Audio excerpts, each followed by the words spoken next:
Welcome to YOYO TV. Andhra Pradesh సార్వత్రిక ఎన్నికల్లో గెలుపే లక్ష్యంగా దూసుకెళ్తున్న టీడీపీ, జనసేన, బీజేపీ కూటమి గెలుపు గుర్రాలను బరిలోకి దింపుతోంది.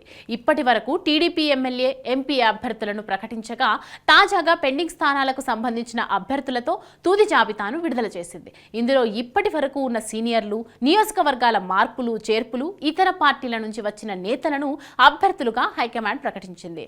టీడీపీ ఫైనల్ లిస్టులో 9 అసెంబ్లీ, 4 లోక్సభ స్థానాలకు అభ్యర్థుల పేర్లు ఉన్నాయి. అభ్యర్థుల పేర్ల విషయానికి వస్తే Cheepurupalli Kala Venkatrao, Bheemili Ganta Srinivasarao, Paderu Killu Venkata Ramesh Naidu, Darsi doctor Gottipati Lakshmi, Rajampet Sugavasi Subrahmanyam, Alur Veerabhadragoud, Guntakal Gummanuri Jayaram, Kadiri Kandikunta Venkata Prasad, Anantapuram urban Daggubati Venkateswara Prasad. TDP MP అభ్యర్థులు విజయనగరం కలిశెట్టి అప్పలనాయుడు, ఒంగోలు మాగుంట శ్రీనివాసులరెడ్డి, అనంతపురం అంబికా లక్ష్మీనారాయణ, కడప సిహెచ్ భూపేష్ రెడ్డి.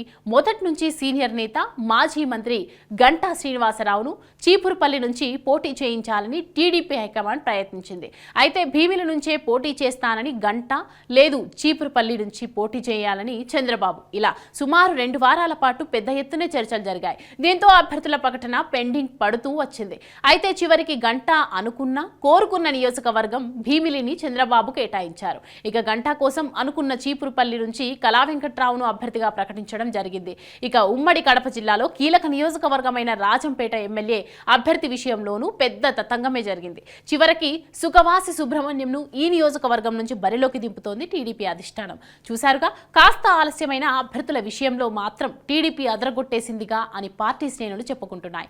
కానీ ఇప్పుడు అసంతృప్తుల రియాక్షన్ ఎలా ఉంటుందో చూడాలి.